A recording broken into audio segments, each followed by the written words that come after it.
안녕하세요. 비탐성 빛의 교회와 함께하는 성경 공부에 오신 빛의 성도님들, 수요일도 여러분들 모두를 진심으로 환영하면서 우리 함께 말씀 공부 시작해 보도록 하겠습니다. 하나님 고맙습니다. 오늘 말씀을 통해서 주님께서 잘했다 칭찬하시는 것이 무엇인가, 또 주님께서 잘 못했다 꾸중하시는 게 무엇인가, 잘 배워 깨달을 수 있도록 도와주심으로 인해서 주님으로부터 오늘 하루도 참 잘했다 칭찬 들을 수 있는 우리 모든 빛의 성도들, 주의 자녀들 될 수 있도록 하나님 은혜 베풀어 주시옵소서. 예수님의 이름으로 기도드렸습니다. 아멘. 이제 16장에 이르러서 다시 욥의 두 번째 대답이 이어집니다. 오늘은 크게 우리가 고난을 겪는 사람들을 대할 때, 혹은 우리가 고난을 겪을 때 주님께 손들고 잘못했어요 라고 고백해야 될 부분은 무엇일까 한번 욥의 이야기 속에 살펴보기 원하고요. 또 참 잘했다 주님이 칭찬해 주실 만한 부분은 무엇일까 함께 공부하면서 정말 칭찬 듣는 우리 빛의 성도님들 다 되었으면 좋겠어요. 1절과 2절 한번 보시죠. 욥이 대답하였다. 그런 말은 전부터 많이 들었다. 나를 위로한다고 하지만 오히려 너희는 하나같이 나를 괴롭힐 뿐이다. 욥이 엘리바스의 두 번째 욥을 정죄하는 이야기를 통해서 두 번째 대답을 엘리바스에게 돌려주는 겁니다. 그런데 욥이 뭐라고 이야기합니까? 그런 말은 전부터 많이 들었다. 나를 위로한다고 하지만 분명히 엘리바스는 위로한다고 했거든요. 그런데 욥이 어떻대요? 오히려 너희는 하나같이 어떻게 한다고요? 나를 괴롭힐 뿐이다. 혹시 여러분들 주변에 이런 사람 있지 않습니까? 이런 사람 뭐라고 부를 수 있을까요? 비공감의 아이콘인 사람들. 이 사람 누굽니까? 여러분 주변에 비공감의 아이콘 누굽니까? 저희 와이프는 항상 저한테 그래요. 당신은 왜 이렇게 공감을 못하냐고. 남편. 예. 여기다 제 이름을 적어야 되나요? 모든 남편이 다 그렇다는 얘기는 아닙니다. 우리 교회에 정말 공감에 뛰어난 남자들이 있어요. 보면은 신기할 정도로 공감에 뛰어난 남자들도 있는데, 그러니까 어떤 부분에 있어서는 아내들도 공감을 잘 못하시는 분들이 계시다는 얘기예요.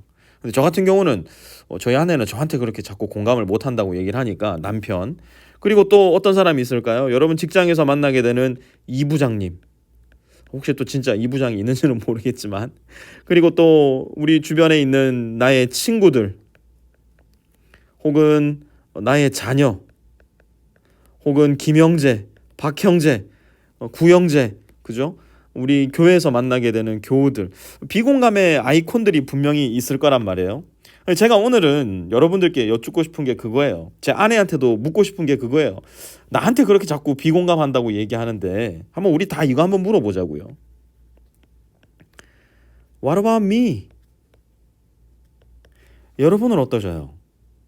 여러분은 혹시 비공감의 아이콘으로 누군가를 위로한다고 하지만 그 사람의 마음을 살펴보면 아이고 당신 때문에 괴로워 죽겠어요, 이런 말을 들을 수밖에 없는, 혹시 내가 그런 사람은 아닌가 한번 오늘 말씀을 통해서 잘 살펴봤으면 좋겠어요. 대표적으로 이런 사람들일 겁니다. 만약에 내가 이런 말을 자주 하거나 이런 행동을 자주 하면 여러분이 어떻게 생각하든지 간에 관계없이 나는 비공감의 아이콘일 가능성이 굉장히 커요. 첫 번째, 기독교적 표현들을 아픔을 겪는 사람들 앞에서 너무 많이 쓰는 사람들이 있어요. 대표적으로 어떤 표현이 있을까요? 기도해. 그죠? 여러분 이런 말 하지 말고 네가 기도하세요. 아파하는 사람들한테 가가지고 자꾸 기도해라고, 자꾸 말씀 보라고 이런 말 하지 말고 그냥 네가 기도하시면 돼요. 아파하는 사람을 위해서 내가 더 무릎 꿇고 주님 앞에 나아가면 되는 겁니다. 아파하는 사람을 위해서 내가 주님 앞에 더 탄원의 기도를 올려드리면 돼요. 울고 부르짖으며 하나님께 기도하면 돼요. 또 기독교적 표현들 어떤 게 있을까요? 사실 이건 기독교적 표현들이 아니에요. 그런데 소위 말해 잘 되는 저 휴스턴에 있는 조씨 아저씨가 이야기하는 것 때문에 자꾸 우리 기독교적 표현들처럼 여겨지는 건데, 어떤 거냐면 Everything is gonna be alright. 뭐가 everything is gonna be alright이에요? 안 everything is alright입니다. 그렇지 않아요. Everything is gonna be alright이 되려면 말로만 하지 말고 내가 나서야죠. 내가 그 사람의 아픔을 덮어줄 수 있어야죠. 내가 그 사람의 결핍을 채워줄 수 있어야죠. 이런 말로는, 이런 표현들로는 안 된다니까요. 주님이 너 잘못했어 라고 이야기하실 거라니까요. 왜 그럴까요? 고통은 나누는 것이기 때문에 그래요. 고통은 훈수 두는 게 아니에요. 우리 자꾸 고통 앞에서 훈수를 두려고 그래요. 너 이거 잘못해서 그래. 엘리바스가 지금 그런 거 아닙니까? 빌닷이 그런 거 아닙니까? 소발이 그런 거 아닙니까? 소 발바닥 같은 소리 했던 이유가 뭐예요? 고통 앞에서 자꾸 훈수를 두려고 하니까. 하나님은 뭐라고 하시는데요? 우는 자들과 어떻게 하라고요? 그 앞에 가서 훈수둬라. 주님 그렇게 말씀하십니까? 아니에요. 우는 자들과 묶일 수 있는 방법이 뭐냐? 함께 우는 거예요. 뭡니까? 고통을 나누라는 거예요. 그런데 비공감의 아이콘들은 어떻게 해요? 자꾸 기도하래요. Everything is gonna be alright이래요. 결국은 하나님께서 너에게 복을 주실 거래요. 그 복 네가 받아가라니까요. 그렇지 않다라는 거예요. 고통은 나누는 거예요. 함께 울어주고요. 함께 맛있는 거를 먹고요. 함께 좋은 차를 마시고요. 함께 이야기를 나누면서 함께 고통을 나누는 것. 그게 비공감의 아이콘이 되지 않기 위해서, 주님으로부터 꾸지람 듣지 않기 위해서 우리가 해야 되는 일이라고요. 그럼 우리가 이제 본격적으로 무엇을 해야 될까? 너의 인생 속으로 들어가 봐야 돼요. 왜 그러냐? 3절 보세요. 4절 보세요.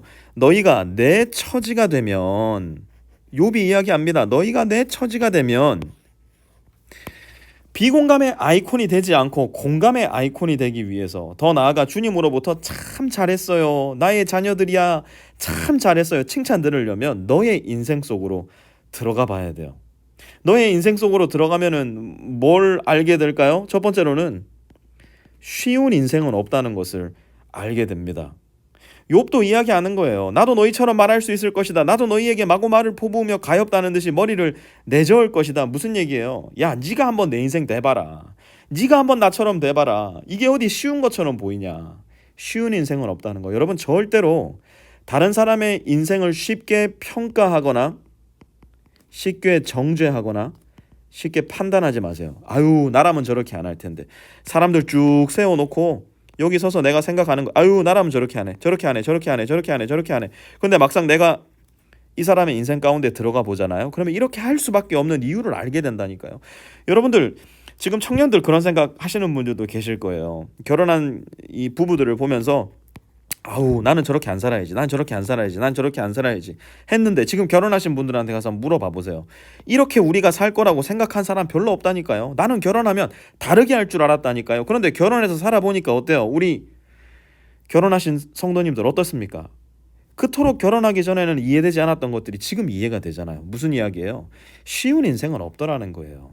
그러니 남을 함부로 평가하거나 정죄하거나 판단해서도 안 된다는 겁니다. 더 나아가 너의 인생 속으로 들어가 보면 우리가 뭘 알게 되는 줄 아세요? 나 홀로 인생은 없다는 것을 알게 돼요. 왜 그래요?